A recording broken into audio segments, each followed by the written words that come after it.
आज हनुमान जी महाराज आदेश पाके जा रहे हैं। अंदर भगवान बैठे, कहां बैठे हैं? अंदर। यही कही ना ये सवन कहूं माथा, चले हरस ही धर रघुनाथा। हृदय में राम जी है। राम जी ने कहा मैंने क्या दायित्व दिया है, इस पर विचार किया? ये तो जामवंत जी ने कहा है। देखो जामवंत जी क्या है? जामवंत जी हैं वयोवृद्ध। हनुमान जी ने कहा वयोवृद्ध का आदेश क्या है? सीता देख कहो शुद्धि आई। लेकिन मुझे तुम इष्ट मानते हो, गुरु मानते हो, भगवान मानते हो। मैंने क्या आदेश दिया है? मैंने आदेश यही दिया है कि मुझे सीता का पता तो लग गया है, सीता कहां है ये जानकारी है, लेकिन सत्य तो यह है कि मुझे आवश्यकता है। किसकी? एक संत की आवश्यकता है। संत की आवश्यकता है। संत मत, कल चर्चा चली थी ना, कल जो लोग आए हैं प्रतिदिन कथा सुन रहे हैं उन्हें मालूम होगा है। नए तरीके से आज श्रोता बन के जो लोग आए हैं उनको ये पता ही नहीं होगा कल क्या कथा हुई थी, या सोशल मीडिया में ये प्रसारण चल रहा है यूट्यूब चैनल से, तो लोग सुन रहे होंगे तो पता होगा। लेकिन आइए मैं थोड़ा संकेत दे दूं। संत मत, और संत कौन है? विभीषण जी महाराज हैं संत, बोलो है कि नहीं? और भगवान राम को किसकी जरूरत है? भगवान राम को लंका पर विजय प्राप्त करने के लिए सीता की जरूरत नहीं है, संत की जरूरत। बोलो भाई, सीता की जरूरत नहीं है, संत की जरूरत है। और संत कौन है? विभीषण जी महाराज। भगवान ने अंदर ही अंदर उर प्रेरक रघुवंश विभूषण, भगवान ने अंदर ही अंदर प्रेरणा दी है कि जामवंत जी ने कहा सीता देख कहूं सुधि आई। ये भी कार्य करना है, वृद्ध की बात मानना, लेकिन मैंने भी तो कुछ दायित्व तुम्हें दिया है, उस दायित्व को भी पूरा करना। संत मुझे मिल जाए, राम को संत मिल जाए तो मत चार राम के पास होंगे। कौन? सती के रूप में कौन है जो अयोध्या में तप कर रही है? परम सती उर्मिला। और परम सैनिक के रूप में कौन है? लक्ष्मण। और संत के रूप में, परम संत के रूप में हनुमंत तुम हो। लेकिन तीन ही तो रावण के पास है, विभीषण जैसा संत, सुलोचना जैसी सती, और मेघनाथ जैसा सैनिक। इसलिए तीन तीन मत बराबर हैं, एक मत राम को चाहिए लंका का, वो है संत विभीषण। इसलिए विभीषण को ले आओ मेरे पास। विभीषण अगर मुझे मिल जाएगा तो निश्चित रूप से सफलता मिलेगी। हनुमान जी ने कहा कि माता जी का भी पता लाके दूंगा और विभीषण जी को भी लाऊंगा। भगवान ने कहा लेकिन एक बात सुनो, विभीषण जी को दबाव में मत लाना, दबाव दे करके नहीं लाना है। सहज में ही विभीषण मुझे स्वीकार कर ले। अच्छा एक बात बताओ, परमात्मा के प्रति सहज समर्पण होना चाहिए कि नहीं होना चाहिए? कि उसमें कोई प्रयास करे तब सहज समर्पण होना चाहिए। ध्यान से सुनो, माँ बाप के प्रति भी सहज समर्पण होना चाहिए। मोहल्ला वाले दबाव दें कि तुम माँ बाप को प्रणाम करो, मैं कह रहा हूं माँ बाप को प्रणाम, कोई मतलब नहीं है, कोई मतलब नहीं है। सहज ही समर्पण होना चाहिए। मेरे माँ बाप है, किसी से सिफारिश की जरूरत ही नहीं है। ऐसे ही गुरु के प्रति और परमात्मा के प्रति, माता पिता के प्रति सहज में ही समर्पण होना चाहिए। विभीषण संत है, मुझे चाहिए संत विभीषण, लेकिन सहज में ही मुझे स्वीकार कर ले। ऐसा नहीं कि कोई लोभ प्रलोभन देकर के उसे लाया जाए। अगर प्रलोभन देकर के संत मत राम के पास आएगा तो राम के अस्तित्व में धब्बा लग जाएगा, राम के चरित्र पर टिप्पणी होने लगेगी। बोलो होने लगेगी कि नहीं? नहीं नहीं नहीं, कोई लोभ प्रलोभ नहीं होना चाहिए, सहज में ही। हनुमान जी ने कहा कि आप तो आशीर्वाद दो, कृपा करो, और आप तो मेरे साथ चल ही रहे हो। भगवान ने कहा मुझे प्रकट मत करना, मैं तुम्हारे अंदर हूं, लेकिन मुझे लंका में प्रकट मत करना, नहीं तो इसमें भी धब्बा लग जाएगा कि लो राम जी खुद ही आए थे लंका चोरी चोरी। और विभीषण से बातचीत करके गए हैं या लेके गए हैं? बोलो भाई, ये भी एक संशय की बात हो जाएगी कि नहीं हो जाएगी? भगवान राम ने कहा कि लंका में मुझे विभीषण के सामने प्रकट मत करना।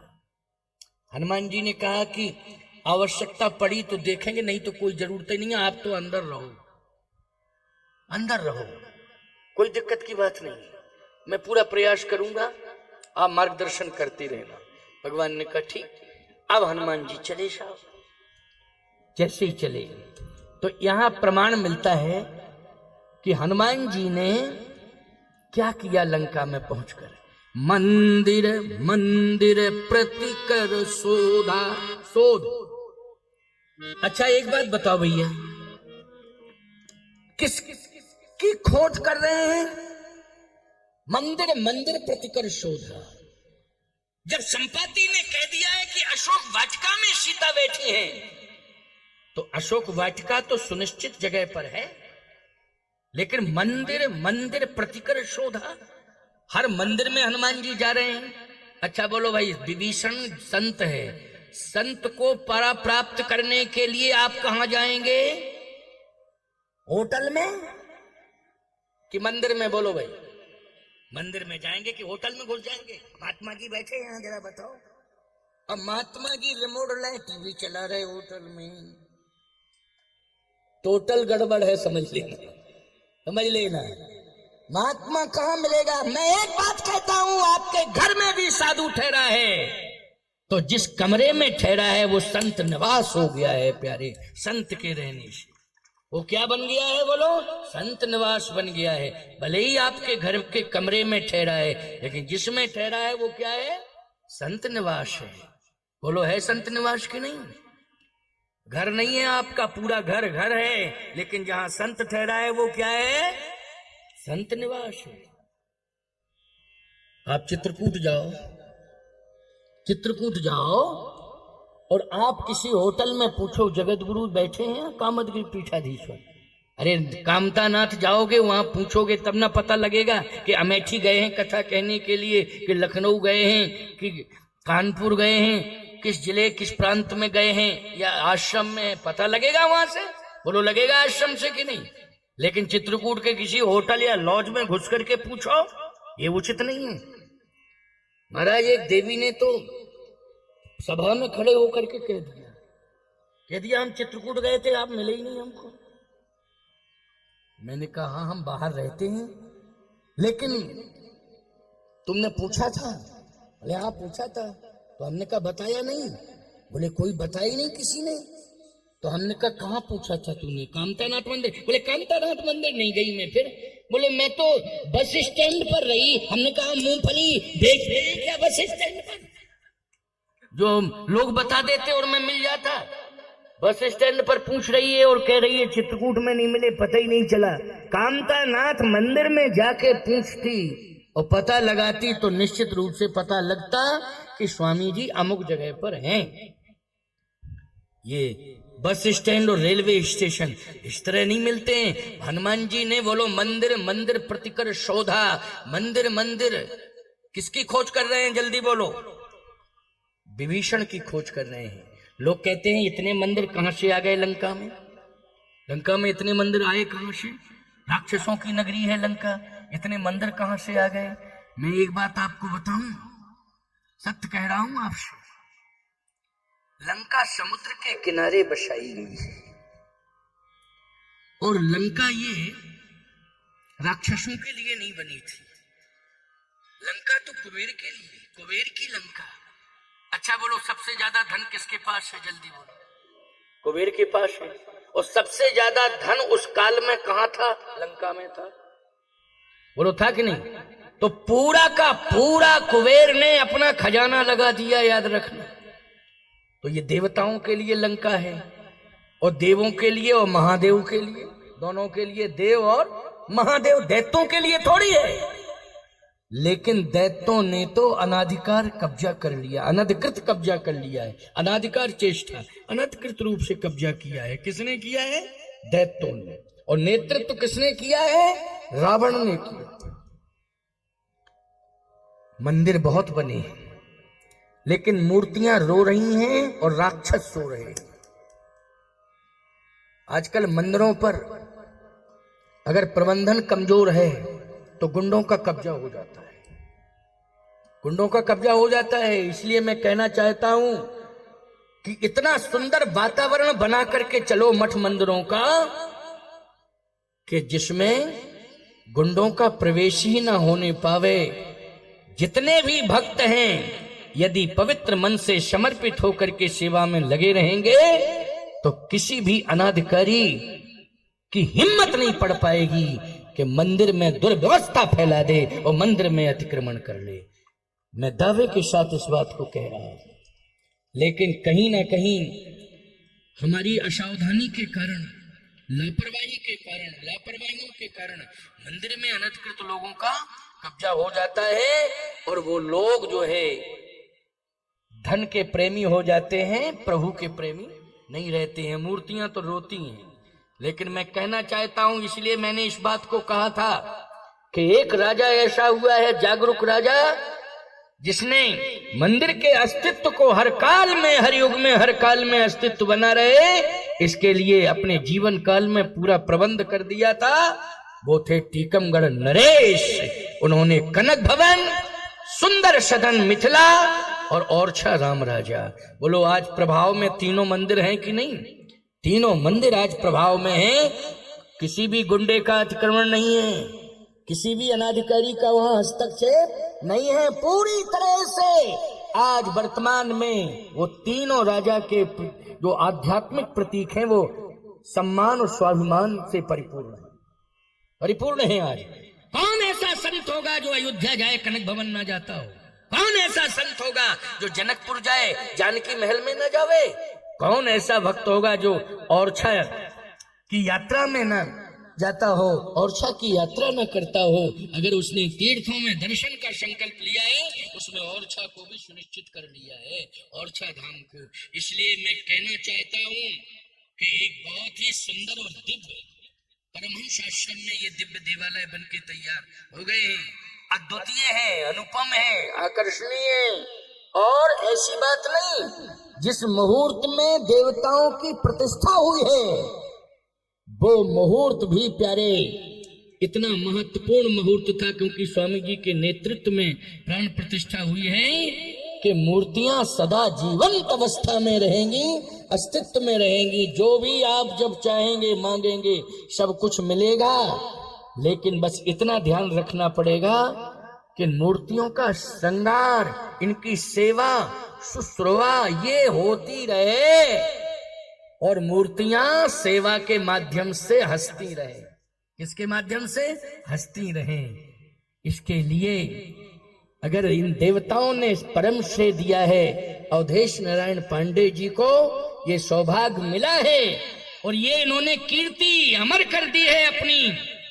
लेकिन कल मैंने कहा था और आज भी मैं कह रहा हूं कि हमेशा हमेशा के लिए ऐसा प्रबंध कर दिया जाए कि उस धन से सेवा पूजा होती रहे और स्थायी रूप से धन सदा खजाने में बना रहे, बैंक में बना रहे, उसके ब्याज से सेवा पूजा होती रहे।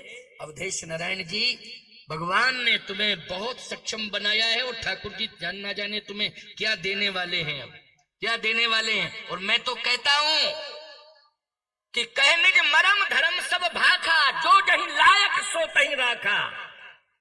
यही मर्म है धर्म का कि जिसके लायक हो, जितना सामर्थ्यवान हो, वो भी इसमें सहभागी और सहयोगी बने, वो भी सहभागी और सहयोगी बने सामर्थ्य अनुसार।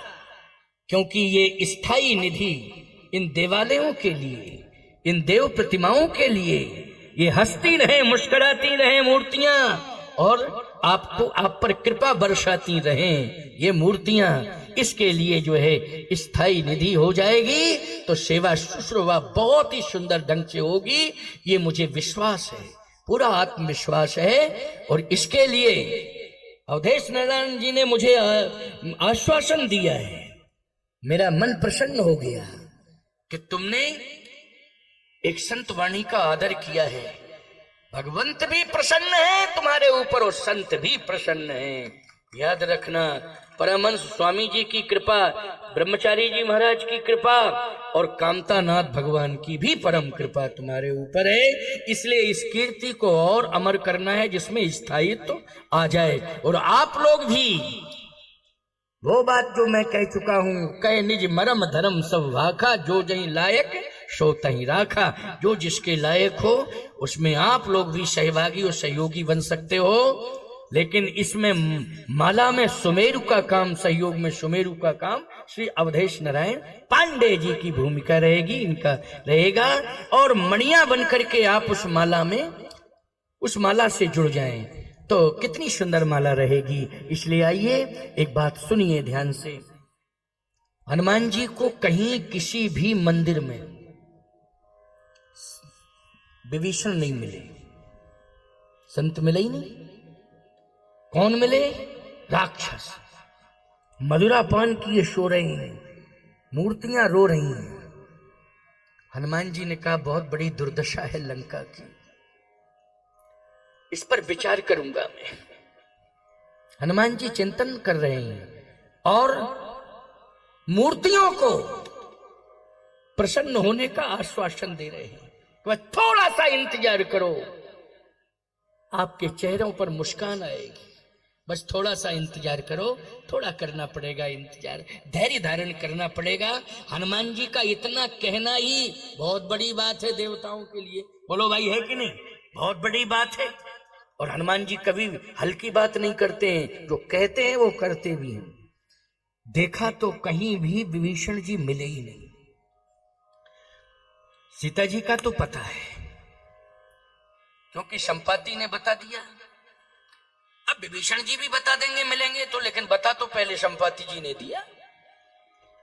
हनुमान जी ने सोचा कि निश्चित रूप से संत पलायनवादी हो गया, लंका को छोड़ के वातावरण अच्छा नहीं पाया, विषाक्त वातावरण, इसलिए दुखी होकर के लंका का त्याग कर दिया है विभीषण जैसे संत ने।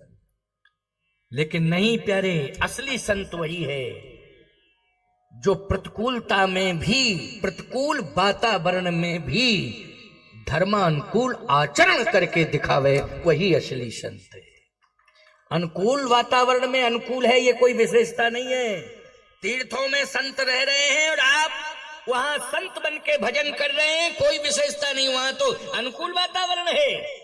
लेकिन जहां पर प्रतिकूल वातावरण है, विषाक्त वातावरण है, राक्षस हैं जो चुनौती दे रहे हैं, जिंदगी मौत की लड़ाई आप लड़ रहे हैं, फिर भी भगवान का भजन कर रहे हैं, धर्म सत्कर्म पूजा पाठ कर रहे हैं, इसका मतलब है आप में असली संतत्व है। और इसलिए भगवान ने विभीषण के लिए कहा, तुम सारिखे संत प्रिय मोरे, तुम्हारे जैसे संत मुझे प्रिय हैं और आवश्यकता है तुम्हारे जैसे संत की कि राम को तुम मिल जाओ। आवश्यकता है क्योंकि प्रतिकूल वातावरण में भी तुम संतत्व को कायम किए हो, पूजा कर रहे हो, तुलसी की रक्षा कर रहे हो, राम नाम को जप रहे हो, इससे बड़ी बात और क्या हो सकती है। वाह, प्रयास किया, निराश हो रहे थे लेकिन नहीं, प्रयास करना चाहिए, निराश नहीं होना चाहिए। प्रयास करो, सफलता जरूर मिलेगी। बस प्रयास करते रहे हनुमान जी, सफलता मिल गई। कहां मिली? लंका में। गोस्वामी जी करे, भवन कपुनी दीख सुहावा, हरि मंदिर तह भिन्न बनावा, हरि भिन्न बनावा, भवन एक पुनी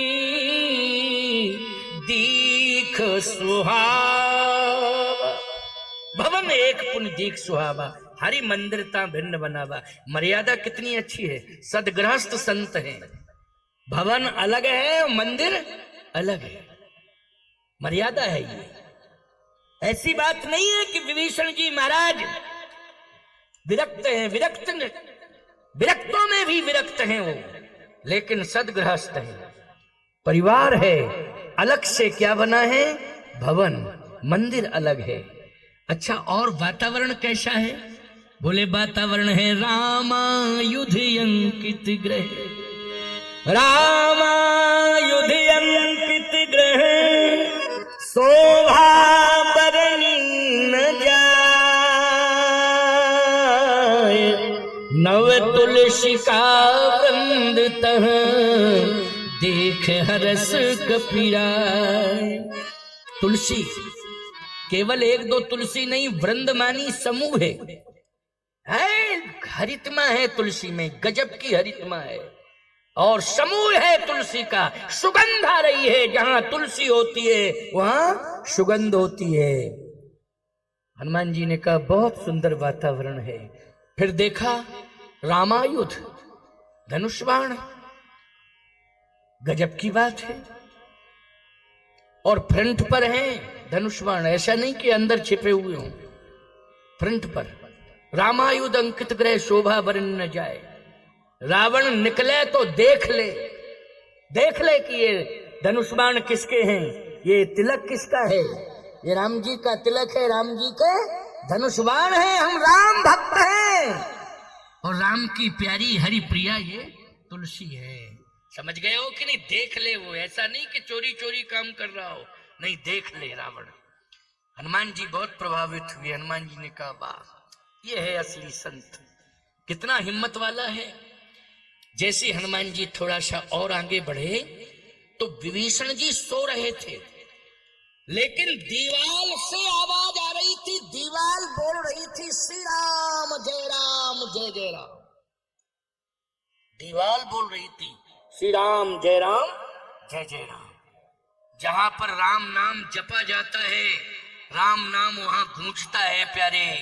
दीवालें भी राम राम जपने लगती हैं, राम का नाम जपने लगती हैं, क्योंकि जो चेतन को जड़ करे जड़े करे, चैतन्य जड़ को चैतन्य बनाने का सामर्थ्य राम में और राम के नाम में है। इसलिए श्री राम जय राम की ध्वनि उच्चरित हो रही है, गुंजायमान, देदीप्यमान, वातावरण सुगंधित है, सुभाषित है, बहुत ही सुंदर। हनुमान जी ने कहा निश्चित रूप से विभीषण जी की साधना का प्रभाव दिखाई दे रहा है, भजन का प्रभाव दिखाई दे रहा है। और गौर से सुना तो सो रहे थे, लेकिन कंठ से श्री राम जय जय जय राम, श्री राम जय जय राम, राम राम राम राम कह के सोना तो श्वासाओं के साथ राम का नाम जुड़ जाता है। जितनी श्वासाएं निकलेंगी ना सोते समय, वो सब राम नाम से जोड़ दी जाएंगी। सभी श्वासाओं में राम जी का नाम समाविष्ट हो जाता है। इसलिए राम राम राम राम कह के सोया करो। अच्छा, उठा करो तो राम राम राम राम कह के उठा करो, जागा करो, इसमें कुछ नहीं बिगड़ेगा आपका। क्या बिगड़ जाएगा? राम राम राम राम राम राम कह के सो जाओ, राम राम राम राम राम राम राम राम कह के उठ जाओ। लेकिन पता नहीं क्या गड़बड़ी सड़बड़ी तुम लोगों में आ गई। दिन भर काम करते हो, थक जाते हो, और जब बिस्तर पर पहुंचते हो तो ये अपना हाथ आंख के नीचे लगा लेते हो और ऊपर आंखें करते हो। सुबह ये काम, फिर ये काम, ये काम, ये काम, ये काम, काम का चिंतन करते करते महाराज यही बात है ना, सही, और बस सो गए। राम राम राम राम कुछ कहा ही नहीं। सुबह जगे, अरे तभी जगते समय राम राम कह लो, नहीं, सुबह जगे, काम काम काम काम कहते सो गए, और सुबह जगे चाय चाय चाय चाय चाय चाय, अरे राम राम राम राम चाय चाय चाय चाय मांगते फिर रहे हो। पूरे घर को हिला दिया तुमने, बोलो हिला दिया कि नहीं? चाय चाय चाय चाय। अच्छा, सुबह जब न तुमने आंखों में पानी लगाया, न चेहरा धोया, न तुमने गिलास 2 गिलास पानी पिया, ना मुख मंजन किया, कुछ भी नहीं किया, चाय पी, चाय चाय। अच्छा, दिन भर तुम्हारा चाय चाय चाय चाय में व्यतीत हो, समझ गए? पूरा दिन भर चाय चाय चाय चाय, अशांति रही तुम्हारे जीवन में, सिस्टम पूरा फेल हो गया, संतुलन बिगड़ गया, क्रोध आ गया, हर बात पर चिड़चिड़ाने लगे हो। कोई बोले, पत्नी बोले, बच्चे बोले, बूढ़ा बोले, चुप रह, बात मत किया करो, दिमाग खराब करते हो, दिमाग खराब करती है। ऐसे लग रहा है जैसे खरदूषण आ गया हो घर के अंदर। क्यों भाई, पूरा विरूपीकरण हो गया चेहरे का। कितना सुंदर चेहरा भगवान ने तुझे दिया है, तू इंसान है, इंसान से सुंदर ज्यादा कोई है 84 लाख योनियों में? बताओ भाई, हो तो शेर कितना बलवान होता है, लेकिन चेहरा, शेर का चेहरा देख लो, बलवान बहुत होता है। वीर तुम बड़े चलो, धीर तुम बड़े चलो, सामने पहाड़ो सिंह की दहाड़ो। नाम सिंह ही का आया, सिंह की दहाड़ो, लेकिन चेहरा कैसा लगता है सिंह का? कभी मुस्कुराते हुए देखा तुमने सिंह को? लेकिन इंसान का चेहरा सौम्य है, सरल है, साज है, लेकिन तुम्हारी गलतियों के कारण आज तुम विरूपित हो गए हो। आज तुम ऐसे विवत् स्वरूप में आ चुके हो कि कोई तुम्हारा चेहरा देखना पसंद नहीं करता है। इसलिए सावधानी से राम के नाम से जुड़ो, राम राम जपा करो, राम राम कह के सोया करो, राम राम कह के जागा करो। फिर देखो तुम्हारे चेहरे का सौंदर्य निखार आता रहेगा और निखरता रहेगा। इसलिए मैं कहना चाहता हूं, राम का नाम औषधि भी है, राम का नाम अमृत भी है, और राम का नाम मोक्ष का मार्ग प्रशस्त करने वाला मार्गदर्शक भी है। इसलिए इस प्रकार से हमें आज राम के नाम के प्रभाव को समझना चाहिए। विभीषण जी राम राम राम राम राम राम राम राम कह रहे, हनुमान जी ने कहा अब बहुत अच्छा रहा, क्योंकि संत की खोज में निकले, संत मिल गया, लेकिन संत मेरे पास कैसे आएगा? तो हनुमान जी ने कहा कि एक ही ताकत है। क्या? राम नाम की ताकत है। बोलो कौन सी ताकत है? राम। हनुमान जी महाराज भी राम राम राम राम राम। गोस्वामी जी कहते हैं, सुनत विभीषण उठते ही आए। विभीषण जी उठ के आ गए। राम नाम तो सुमरन कीना, हरस हृदय कपिसाजन चीन्हा। यही सनहट करी हो पहचानी, साधु ते हो इन कारज हानि। बस यही चिंतन चल रहा था, इतने में विभीषण जी महाराज आ गए। और जैसे विभीषण जी महाराज आए, देखा रात्रि का समय है। समय कौन सा है बोलो भाई? रात्रि का समय है। मैं आपसे एक बात कहना चाहता हूं, लंका अति संवेदनशील है कि नहीं है कि नहीं? जैसे समाज में गुंडे बढ़ जाएं तो रात्रि में निकलना मुश्किल पड़ जाता है, और लोग दरवाजा नहीं खोलते हैं, बाहर ही निकलते हैं। क्यों? पता नहीं कौन सी घटना घट जाए। असामाजिक तत्व घूमते फिर रहे हैं। लेकिन विभीषण जी महाराज राम राम राम राम जब कानों में शब्द पड़ा तो इतना बड़ा प्रभाव है कि राम नाम ने भय मुक्त कर दिया है। भय मुक्त कर दिया, भय चला गया। किसने भय मुक्त किया है? राम नाम। भक्त प्रहलाद को भय मुक्त किसने किया था बोलो भाई? राम नाम ने किया था भय मुक्त। नहीं तो इतना भय दिखाया गया तो प्रहलाद जी कितना भय किसी को नहीं दिखाया गया। लेकिन राम नाम जपते थे तो राम नाम ने भय मुक्त कर दिया ना प्रहलाद जी को। विभीषण जी को भय मुक्त किसने किया है लंका में? राम नाम ने किया है। विभीषण जी निकल के आ गए, और जैसे ही निकल के आए तो याद रखना, स्वभाव संत का पकड़ो। श्री रघुवीर कृपालु कृपाते संत स्वभाव बहु। तुलसीदास जी महाराज कह रहे हैं, संत का स्वभाव होना चाहिए। संत का स्वभाव क्या है? तुम्हारे दरवाजे पर कोई आ जाए तो ये जरूर पूछो कोई कष्ट तो नहीं हुआ आने में।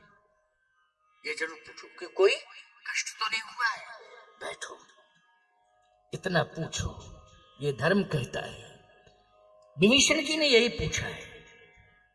करी प्रणाम, पहला पद है, करी प्रणाम से शुरुआत हुई। निकल के आए, रात्रि का समय है, बिल्कुल वातावरण शांत है। करी प्रणाम,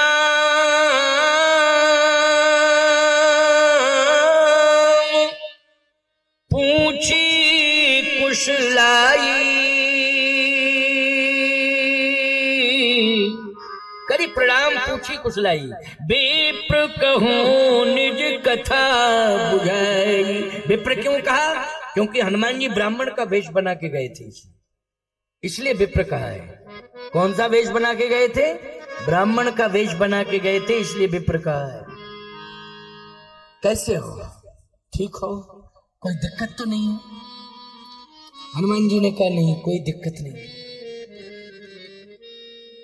थोड़ी देर बाद बोले, आज भजन के प्रभाव से मुझे भगवान मिल गए। ये विभीषण जी कह रहे हैं हनुमान जी को देख के, भजन के प्रभाव से विभीषण तुझे भगवान मिल गए। कि तुम राम राम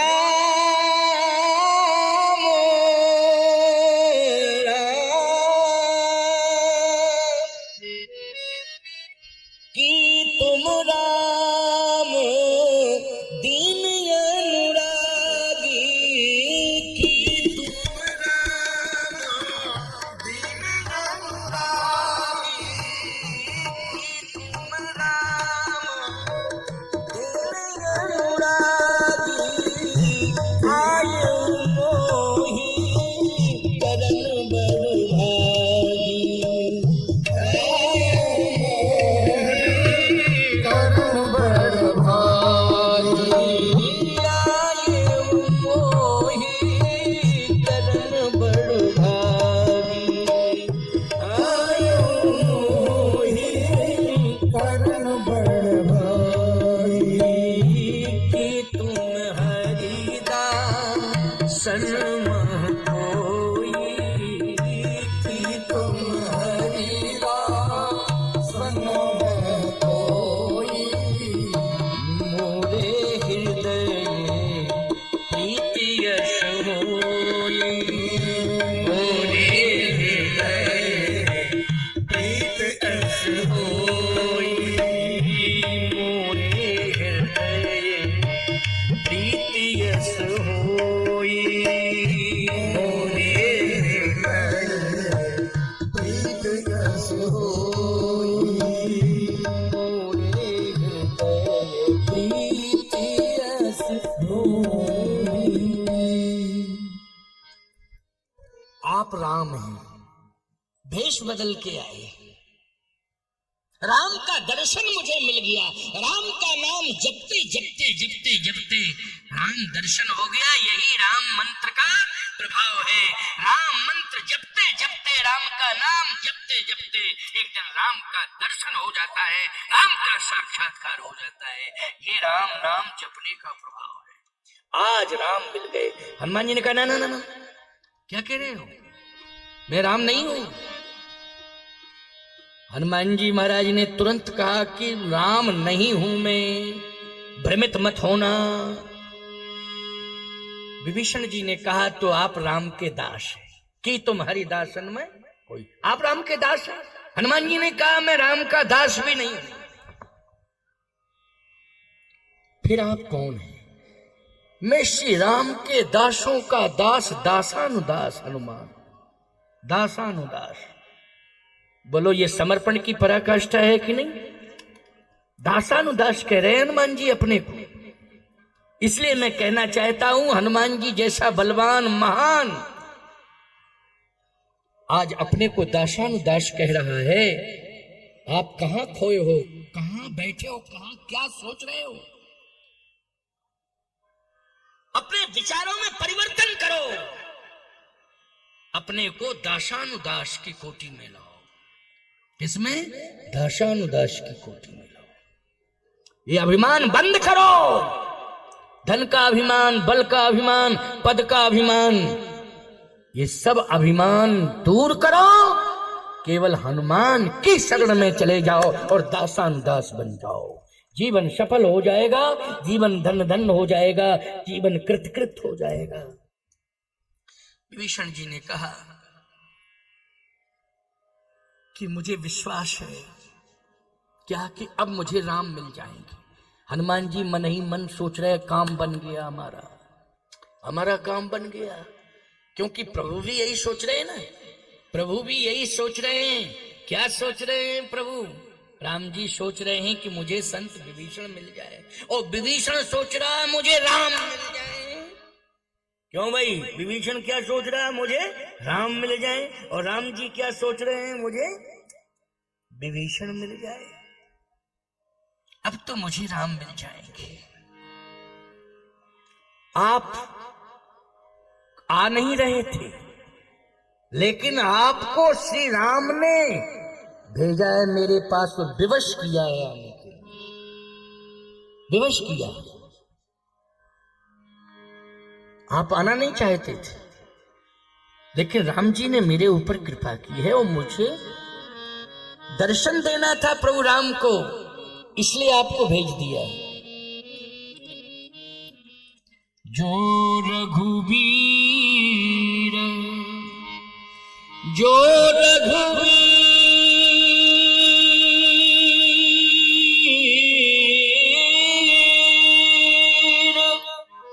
अनुग्रही कीन्हा,